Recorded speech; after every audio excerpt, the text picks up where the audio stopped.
నమస్తే మేడం. నమస్తే అమ్మా.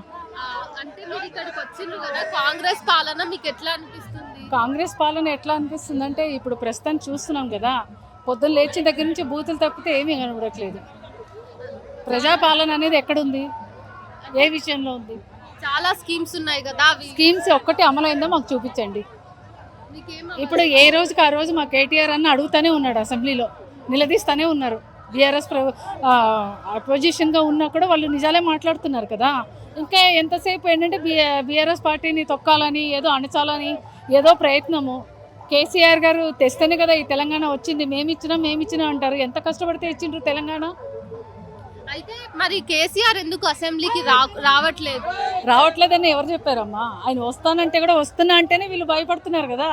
భయపడే రానికుండా వాళ్ళే మాట్లాడుతున్నారు. వచ్చే అవసరం కూడా లేదు. ఆయనకి ఎందుకు వస్తారు? వీళ్ళంతా బచ్చగాళ్ళ గురించి వాళ్ళు ఆయన వచ్చేది ఏంటి అసెంబ్లీకి? ఆయన ఎక్కడ, వీళ్ళ వయసు ఎక్కడ? వయస్సు కాదు మేడం, ఇప్పుడు ప్రధాన ప్రతిపక్ష నేత కదా, ప్రజల గోడు వినాల్సింది ముఖ్యమంత్రి కంటే ఆయన తరపునే కదా. కేటీఆర్ అన్న మాట్లాడేది ఎవరి తరఫున మాట్లాడుతున్నారు? ఆయన స్థానంలో కొడుకు, తర్వాత ఎవరు? కొడుకే కదా. ఆయనే నిలబడి మాట్లాడుతున్నారు కదా. ఇది కుటుంబ పాలన అనుకోవచ్చు. ఎలా అంటున్నారు? ఇప్పుడు వాళ్ళ దాంట్లో లేరా కుటుంబ పాలన? అన్నదమ్ములు మంత్రిగా లేరా అక్కడ? ఆల్రెడీ వాళ్ళు ఇప్పుడు ఫెయిల్ అవుతున్నారు అని మనం ఇప్పుడు అక్కడ ఏమైపోతుందంటే అయ్యల పొజిషన్ లో కొడుకులకి ఇచ్చుకున్నారు, కొడుకుల పొజిషన్ లో తమ్ముళ్ళకి ఇచ్చుకున్నారు. అన్ని జరుగుతున్నాయి అక్కడ కూడా. కుటుంబ పాలనే కదా. ఇప్పుడు కుటుంబ పాలన అని ఒక స్టాంప్ వేశారు అంతే. అది కుటుంబ పాలన ఎలా అవుతుంది? ఇప్పుడు నువ్వు ఒకటేనమ్మా. రాజకీయం అనేది చేయగలిగిన వాళ్ళే చేస్తారు. ప్రజలకు సేవ చేయాలనుకున్న వాళ్ళు అందరూ చేయలేరు కదా.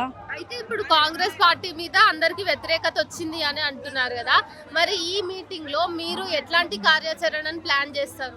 మా కేటీఆర్ అన్న చెప్పడం ఏంటంటే, మాకు ఇప్పుడు నుంచి మాకు నియోజకవర్గాల్లో ప్రతి ఒక్కళ్ళకి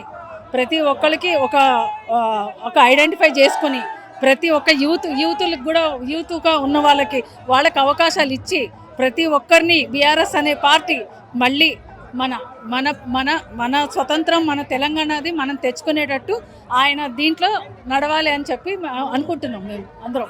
thank you ma'am. 25 years congratulation. Thank you sir. ఎక్కడి నుంచి వచ్చారు సార్? మాది వరంగల్ జిల్లా మేడం, ఉమ్మడి వరంగల్ జిల్లా, స్టేషన్ గన్పూర్ కాన్స్టిట్యున్సీ. నేను TRS party state youth general secretary.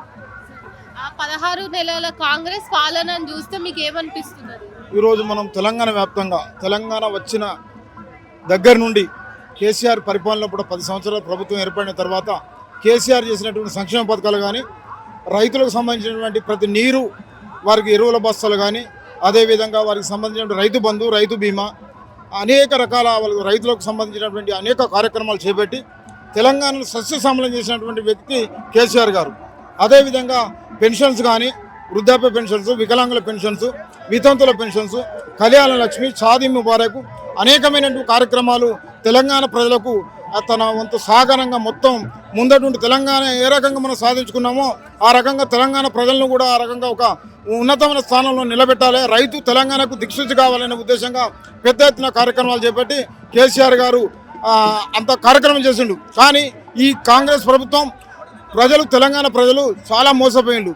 అనేకమైనటువంటి వాగ్దానాలు పెట్టి, అమలు కాని వాగ్దానాలు ప్రవేశపెట్టి 2,000 పెన్షన్ ఉంటాయంటే 4,000 ఇస్తా అని చెప్పి, 2 లక్షల రుణమాఫీ చేస్తా అని చెప్పి అనేక రకంగా వాగ్దానాలు చేసి ప్రజలను మభ్యపెట్టి వాళ్ళ ద్వారా ఓట్లు దండుకొని ఈరోజు ప్రభుత్వాన్ని ఏర్పాటు చేసిన తర్వాత ఈ రోజు ఉన్నటువంటి పరిస్థితి, రైతు బంధు కాలే, రైతు బంధు 60% కూడా అమలు కాలే, రైతు బీమా కాలే, 2,000 పెన్షన్ 4,000 ఇస్తానని అది కాలే, కళ్యాణ లక్ష్మి సరిగ్గా వస్తలేవు.